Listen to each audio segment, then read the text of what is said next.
Yes, thank you. With us, we have the Supervisor of Elections, Anna Mataiciwa. We're here outside the office at one of the tents of the Fijian Elections Office, where the national voter registration continues. Supervisor, how impressive has been the turnout at some of the places you've visited so far?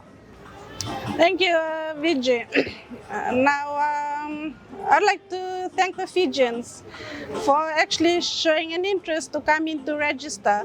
When we visit our hotspots, as well as our voter services center, there's actually a good turnout. And so we see that the Fijians are really showing up to register, and I do hope that the same momentum is there when it comes to poll, because that will be the main one, taking them to the poll. There's a good indication here that you're getting that people are wanting to register. Now, what do they need if they're first time voters and they need to register for this?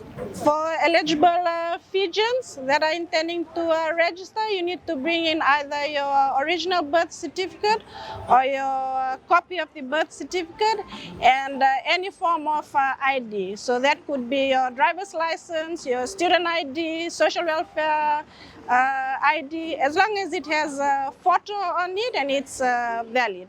That's for our Fijians that are eligible to vote and they want to register for the first time.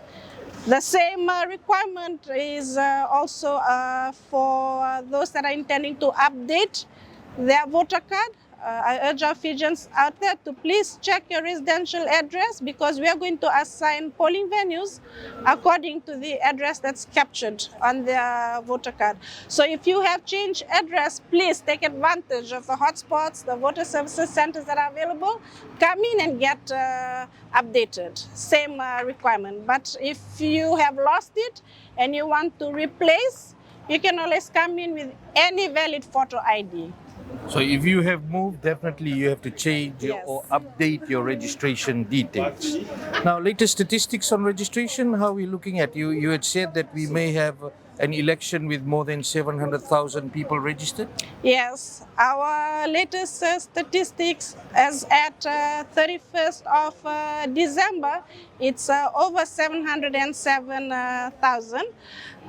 For the yes outreach that is currently happening right now, it will close on the 13th of June. But as of the last date of last month, we were able to capture 47,567 Fijians. So thank you to all those that took advantage of the yes outreach and have come in to register. Now, you have the national voter registration, of course, that comes to an end later this month, but you still have the continuing registration. If people want to take advantage of that, what do they have to do? Our yes project will officially close on the 13th of June.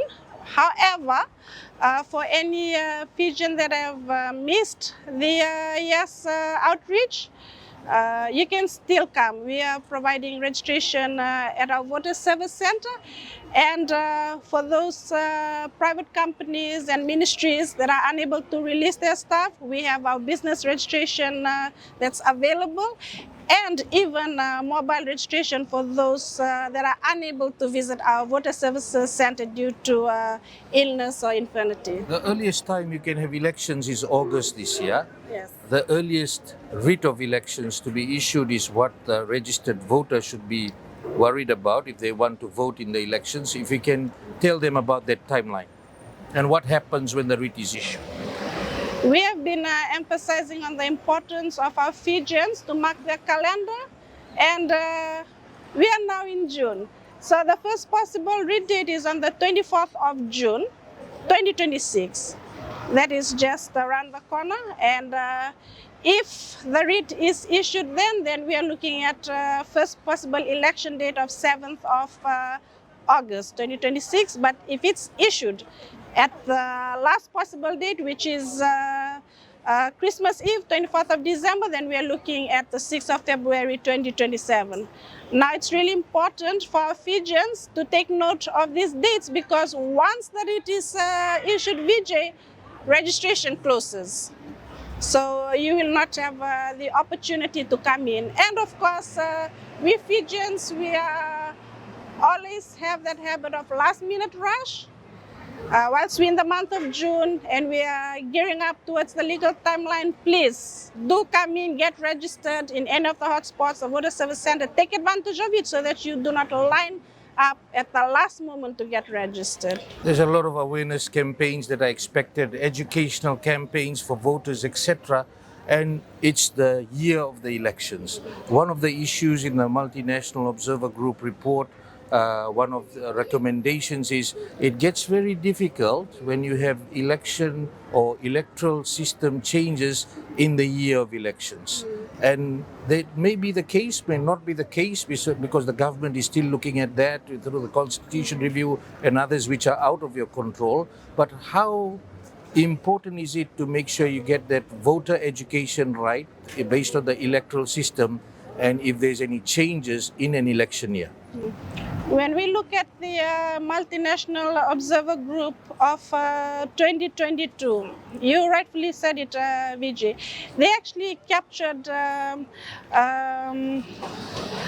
provision in which they talked about legislative stability on election year.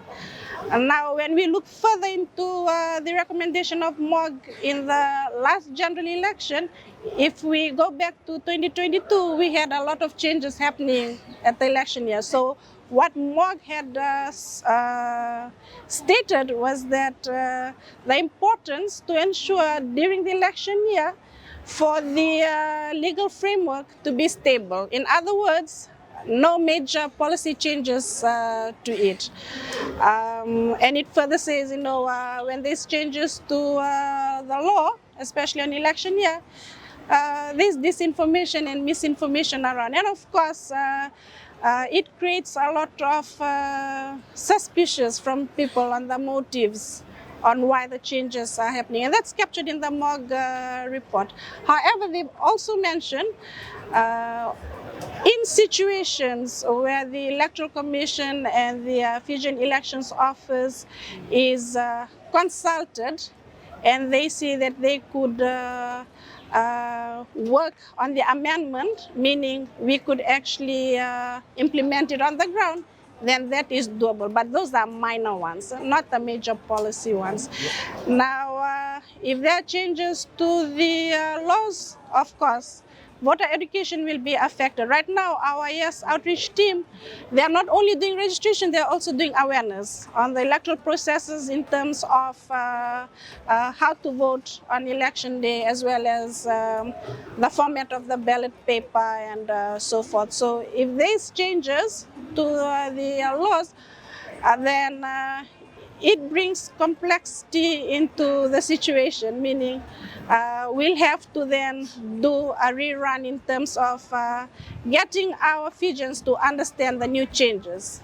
And bearing in mind that we are now coming into the legal timeline of the issuance of the writ, which is between June and December. Which is a very important electoral cycle, of course.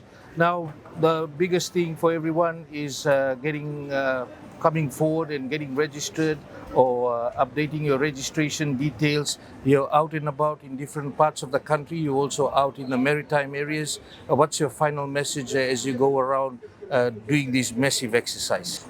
To our Fijians that are listening in, please do take advantage of these services that we are providing now. Remember, this is your election and this is the time where you will have your say. And elections comes after every 4 years.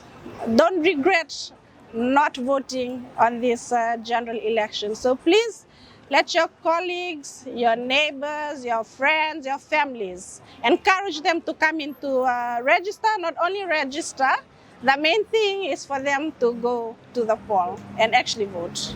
Thank you very much for talking to us. And for those watching, please take advantage of these tents that have been set up in different parts of the country. Come forward and register. Wait for that date. That announcement, the writ of elections date, still not confirmed, but the earliest is 24th June, which is not far away. Stay with us for updates here at Cumming Street. For Fiji Village News, I'm Vijay Narayan.